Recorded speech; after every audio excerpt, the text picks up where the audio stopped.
Assalamualaikum warahmatullahi wabarakatuh.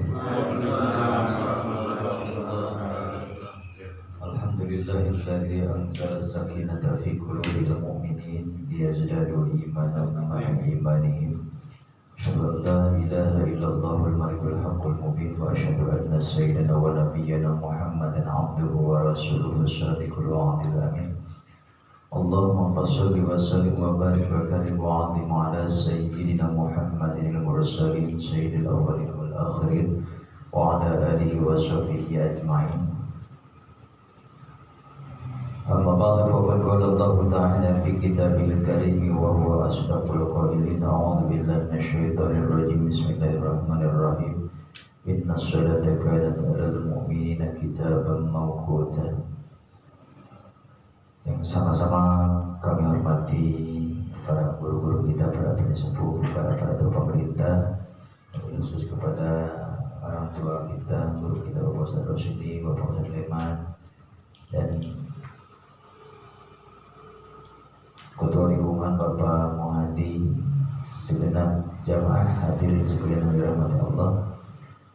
Tidak kata yang pantas dan patut kita ucapkan dalam kesempatan malam yang baik ini melainkan ucapan syukur alhamdulillah yang atas limpahan rahmat dan karunia dari Allah Subhanahu wa taala. Alhamdulillah kita dapat hadir dalam keadaan sehat walafiat. Mudah-mudahan aktivitas kita selama ini, wabil khusus aktivitas ibadah yang sudah kita laksanakan, senantiasa dapat diterima oleh Allah Subhanahu wa taala dan menyebabkan untuk sampai kita ke hadirat Allah dengan digolongkan sebagai orang-orang yang bertakwa kepadanya. Salawat dan salam kita haturkan kepada baginda kita Rasulullah sallallahu alaihi wasallam yang tentunya besar harapan mudah-mudahan kelak di yaumil kiamat nanti kita akan mendapatkan syafaatul uzma daripada baginda kita Rasulullah sallallahu alaihi wasallam. Hadirin jamaah sekalian rahimakumullah, pasal yang berikutnya yang akan kita bahas pada kesempatan malam hari ini adalah pasal ke-6 halaman 37, yaitu kewajiban para pemimpin.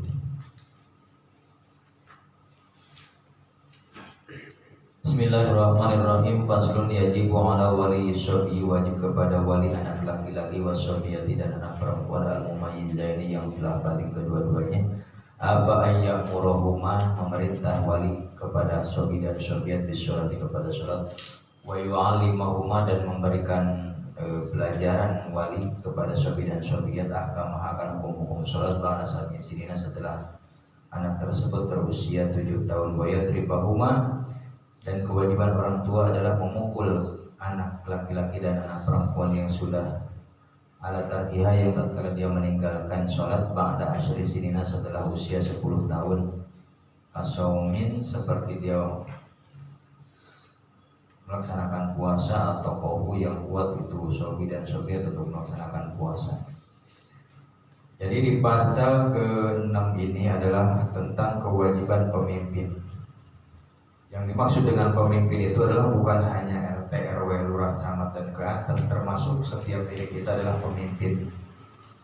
Kullukum ra'in wa kullukum mas'ulun an ra'iyati, setiap kalian adalah pemimpin dan setiap pemimpin pasti akan ditanya tentang kepemimpinannya. Kita memimpin diri kita sendiri, memimpin keluarga, anak, istri, termasuk memimpin amanah, kepercayaan, baik itu dari kerjaan kita, di masyarakat atau di mana saja. Kita akan ditanya bagaimana cara mengembala kepercayaan tersebut, menjalankan amanah, menjaga amanah tersebut, termasuk pemimpin terhadap anak-anaknya, istrinya, dan keluarga yang lainnya. Maka yajibu ala wali syabiyi, wajib kepada wali daripada anak laki-laki, wasyabiyati, dan wali daripada anak perempuan, al-mumayyizaini, yang telah mumayyiz kedua-duanya, apa ayyamurahuma, memerintah wali, yakni bapak atau yang mengurus kepada anak-anak tersebut yang menjadi wakil daripada bapak, ayyamurahuma, memerintah wali atau bapak atau wakilnya kepada anak laki-laki dan anak perempuan yang telah tamyiz tadi bisolati untuk melaksanakan sholat. Anak 7 tahun udah wajib kita ajarkan sholat. Tetapi anak 7 tahun itu hanya kita ajarkan, jangan digebuk dulu anak. Hanya 7 tahun kita tendang-tendangin, dibawa dulu ke orang yang kebukin maling. Ya. Anak dituntun, diajarkan. Tapi jangan anaknya suruh sholat, bapak emaknya nggak sholat. Kata bapaknya, nah ke masjid kamu sholat, sono. Suruh ke masjid, suruh kamu sholat. Kata anaknya, pak, bola lagi rame. Mana anak? Iya bola, gue duduk dulu. Akhirnya bareng-bareng duduk kita nonton bola, gak ada yang sholat satu rumah. Ayya'murohuma, wajib kewajiban bagi wali itu adalah memerintah kepada keduanya bis sholati untuk melaksanakan sholat. Karena sholat kata Nabi awwalu ma yuhasabu bihil abdu yaumal qiyamati as-sholat. Pertama perkara yang Allah akan hisab nanti di hari kiamat itulah tentang sholat. Wa awwalu ma yurfa'u min amali wa awwalu ma yurfa'u min amali. Pertama perkara yang Allah angkat dari amal-amal setiap hamba itulah sholat. Wa awwalu ma yus'alu min amalihim yus'aluna min amalin, dan pertama perkara yang Allah akan tanya dari amal-amal kita itu tentang sholat. Nah, fa in sholuha, jika sholatnya itu baik, faqad aflaha wa anjani, saya kita akan selamat dan bahagia. Dan jika sholatnya rusak, wa in fasadat, jika sholatnya rusak, wa qad khaba wa halaka, kita senantiasa rugi dan celaka. Jadi sholat ini tidak bisa kita anggap enteng. Barangkali mohon maaf kita hanya sekedar menguburkan kewajiban. Karena sholat diikuti dengan syarat rukun. Ya, kita mengetahui yang batalnya, syarat sahnya, yang rukun sholatnya diikuti dengan syarat-syarat tersebut. Jadi kewajiban, sekali lagi kewajiban orang tua, wabil khusus bapak, ya, memerintah kepada anak laki-lakinya dan anak perempuan yang telah tamyiz. Tamyiz itu yang sudah bisa membedakan mana yang baik dan mana yang buruk, mana makanan yang enak dan mana makanan yang tidak enak. Apa ayya'muruhuma bis-sholati, memerintah orang tua kepada kedua anak tersebut melaksanakan sholat walau qodhoan, sekalipun sholat yang diperintah itulah sholat yang qodho. Artinya sholat qodho itu sholat yang tertinggal. Katakan tadi misalnya kita nggak sholat subuh karena kesiangan, udah dingin jadi pokoknya pasti ada lah 1-2 orang mah yang nggak sholat subuh tadi, cuman nggak mau ngaku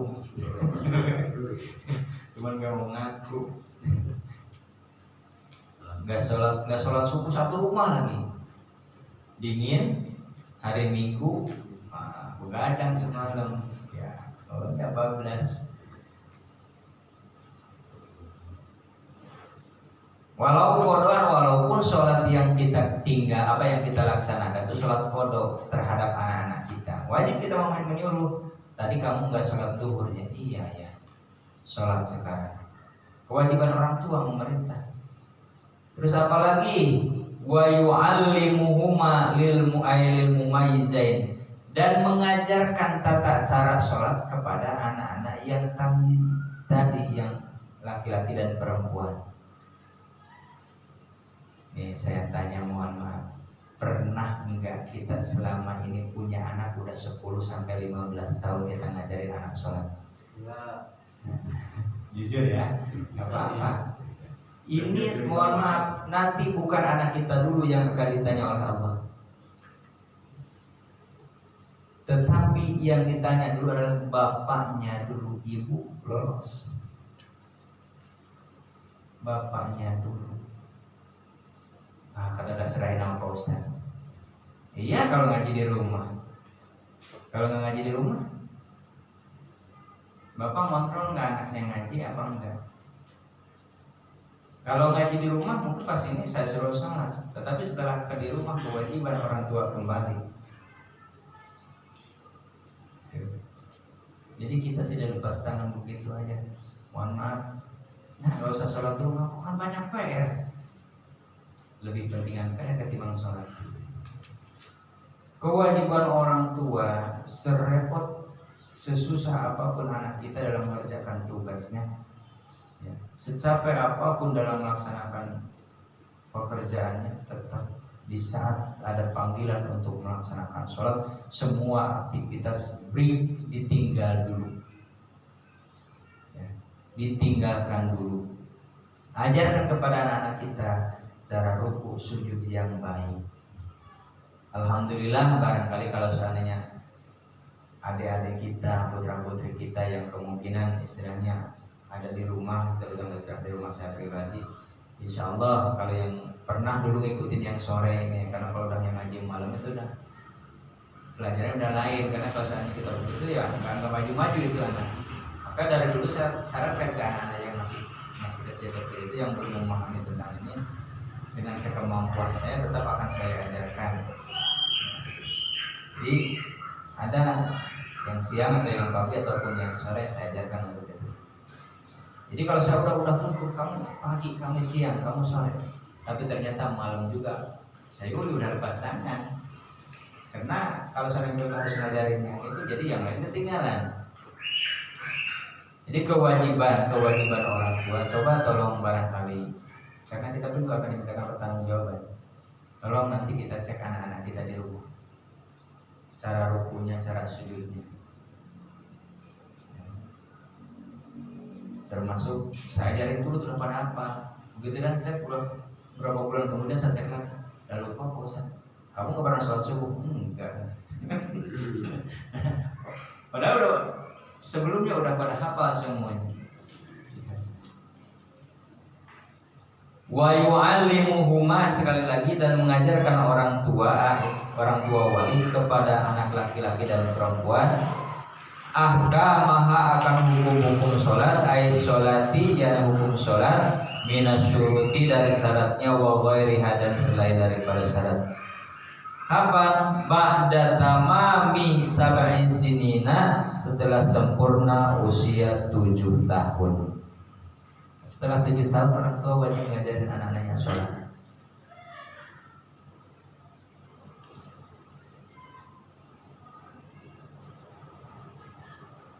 Wal muradu bil wali, adapun yang dimaksud dengan wali, kullun min abawaihi, adalah setiap daripada ayah dan ibu, wa in alayya, walaupun sampai ke atas, walau min kibaril ummiyah.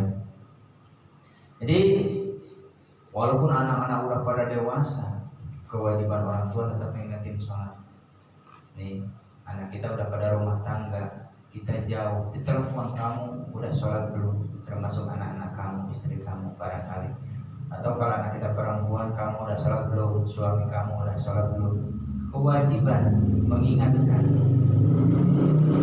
Tapi lebih ditekankan lagi adalah tatkala mereka masih ada dalam pengawasan kita, masih ada di tengah-tengah kita. Karena suka ada bahasa kalau udah nikah kan barang udah lain-lain bahasanya. Tetapi tidak ada salahnya sebagai orang tua mengingatkan terhadap anak-anaknya, ya. Karena kan ada dalam sebuah riwayat itu, seorang bapak ahli ibadah, ibunya ahli ibadah. Namun tatkala bapaknya sholat, anaknya diamin tidur, atau barangkali dia mohon main atau ngapain ya, judi, nyekep botol dan yang lainnya. Bapaknya ngaji, anaknya nggak pernah diajak, nggak pernah diajarkan ngaji. Sehingga di hari kiamat nanti, tatkala bapaknya dipanggil untuk masuk surga, ya fulan, silakan kamu masuk surga, juga bisa mengantar pada hisaban. Tapi di belakangnya anaknya dipanggil, begitu malaikat mengambil, karena begitu dilihat catatannya udah hancur semua, mau dilempar ke neraka, anak protes, ya Allah, tar dulu, saya punya ayah, punya ibu, yang mereka semuanya ahli ibadah. Tetapi di saat mereka sholat, di saat mereka ngaji, saya tidak pernah diajarkan dan saya tidak pernah diajak untuk ngaji dan sholat. Yang mana ibu kamu itu yang tadi kau suruh masuk surga dengan tanpa hisab? Hampir sampai masuk ke pintu surga dipanggil lagi oleh Allah, ya fulan ta'ani, wahai kamu kemari.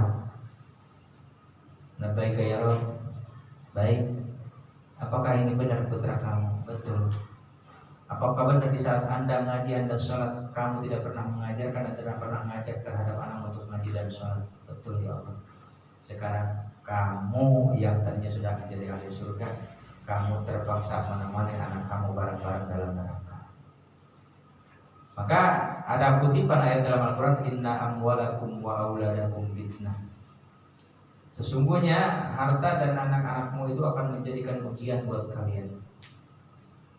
Dikatakan waladuka adawuka am khadimuka, anakmu apakah menjadikan musuhmu atau menjadikan pelayan. Ada orang tua yang hancur nama baiknya gara-gara anak. Ada orang tua yang akan menjadi besar namanya gara-gara anak. Jadi anak itu tergantung bagaimana cara kita membina, mendidik. Anak, istri, kewajiban suami.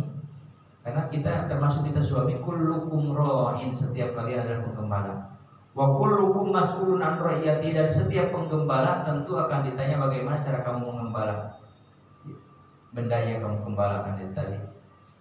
Contoh, kita punya kambing, punya sapi atau punya kerbau. Gembalaan kita tersebut, hewan-hewan tersebut kita dilepas liarkan di alam bebas. Tapi tidak semulus yang kita harapkan. Ternyata kambing kita atau sapi kita lari ke sawah orang, ke kebun orang, makan pohonan orang.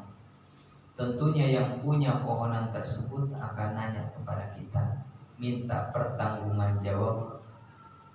Supaya apa? Minta pergantian.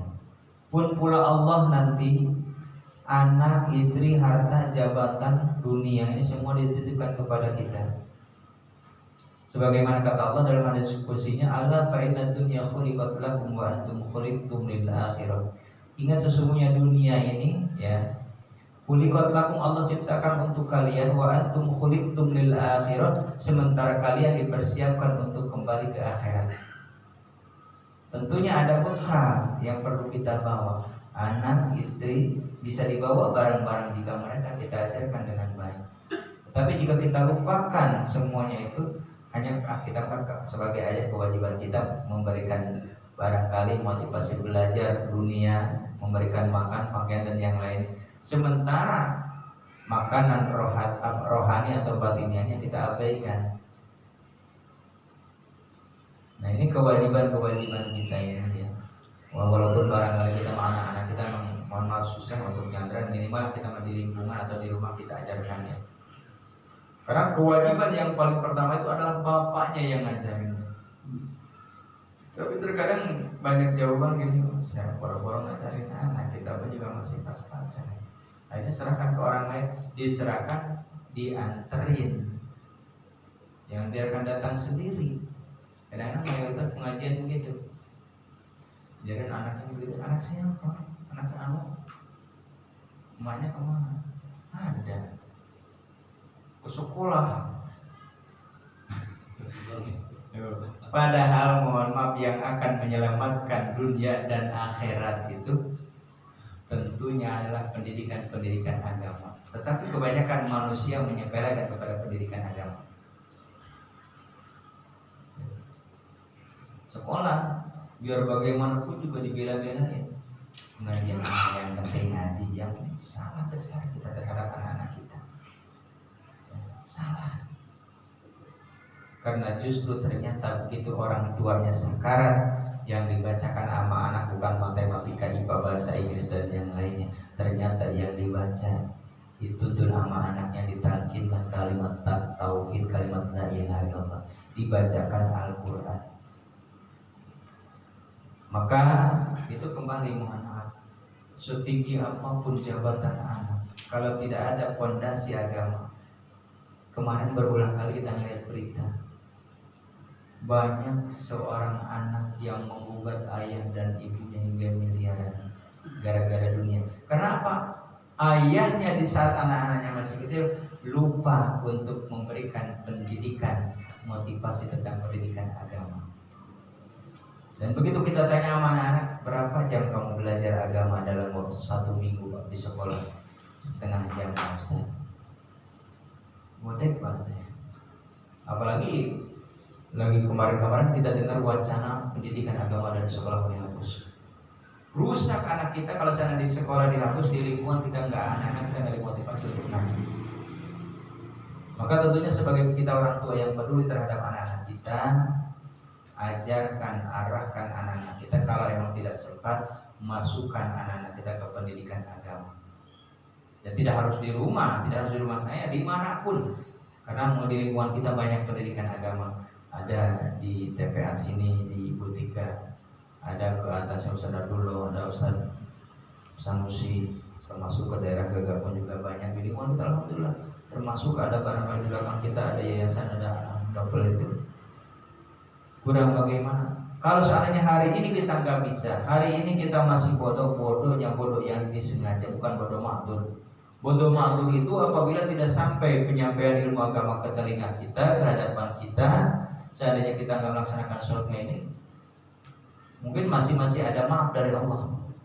Tetapi kalau hari ini sampai mohon maaf termasuk diri kita sendiri, anak-anak kita, keluarga nggak bisa baca Quran, nggak bisa sholat dengan baik dan benar dengan sesuai dengan tuturan syariat yang Allah ajarkan melalui nabinya, melalui para ulama, guru-guru kita.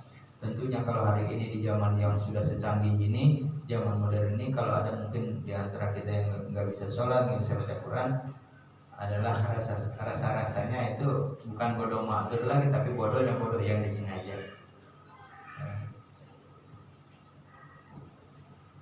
Wa yajibu alaihi aidan ta'limuhuma, ya. Dan wajib kama pada sabisnya wa yadribu mana ala tarkiyana. Dan wajib ke orang tua memukul anaknya tatkala dia meninggalkan sholat setelah usia 10 tahun. Rasaumin, orang tua pun juga wajib ngajarin puasa. Kan suka nih ada orang tua saking pengen anaknya puasa, dari pagi dicoba dulu sampai jam 10, jam 10 maju lagi sampai jam 3 sampai.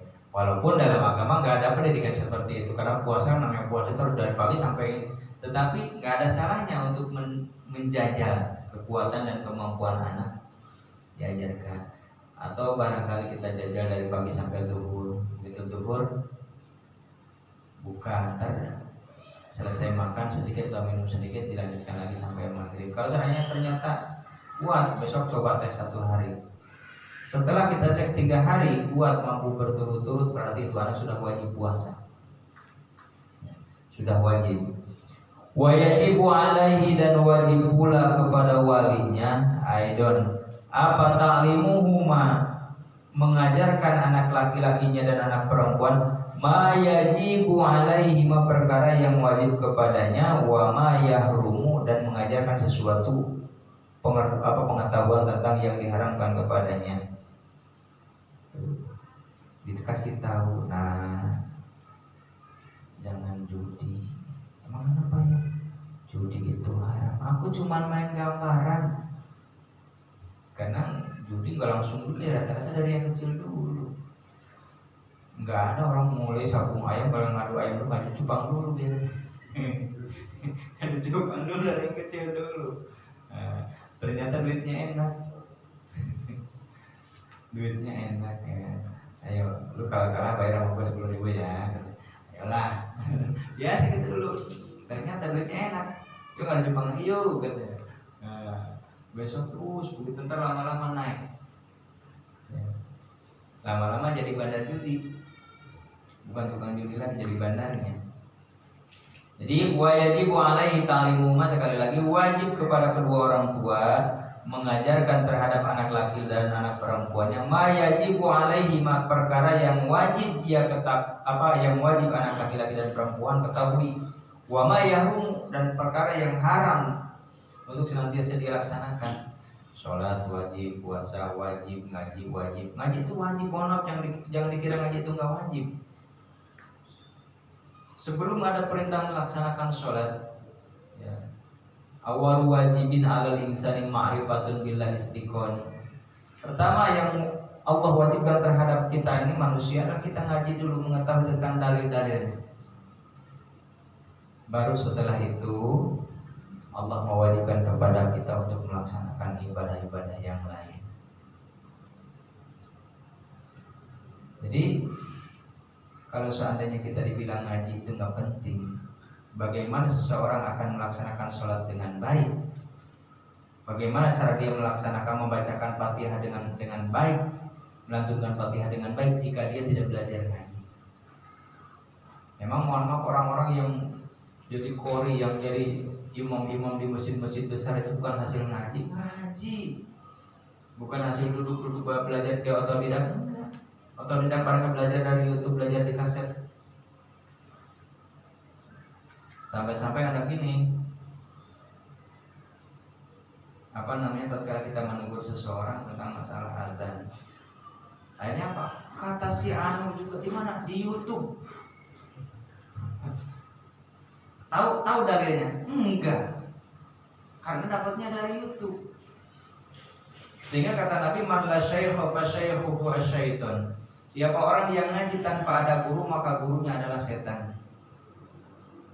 Dari YouTube boleh, tetapi tatkala kita mau nanya, sulit untuk nanya.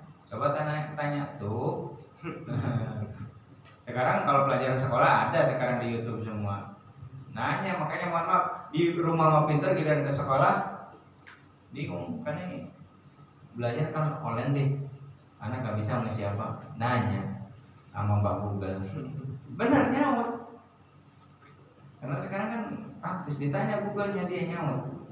Pertanyaan yang Anda tanya kebetulan nggak ada jawabannya. Ada juga yang ada jawaban. Giliran besok udah normal masuk sekolah, dikasih pelajaran. Jadi serba instan. Kalau hasil benar-benar hasil belajar, mikir, insya Allah hasilnya pun juga akan awet. Jadi wajib kita mengajarkan kepada anak tentang hal yang wajib dan mengajarkan tentang hal yang haram. Bahwa mencuri, berdusta, melawan kepada kedua orang tua itu hukumnya haram. Wa yajibu ala wulatil amri, kewajiban bagi pemegang pemerintahan. Ini kewajiban kalau pakai hukum Islam. Memang harusnya memohon maaf aparatnya dulu yang ada di depan ngaji itu. Aparat itu tok rumah. Ngaji. Kewajiban aparat itu. Cuman ya karena kita nggak tahu hukumnya kamu. Ini kalau kita pakai hukum Islam ya. Yajibu ala ulatil amri qatlu tarikis shalah, menyembelih orang yang suka meninggalkan sholat. Ini kalau kita ada di Mekah nih, berabe semua ini alamat kena cambukan mulu orang ninggalin sholat.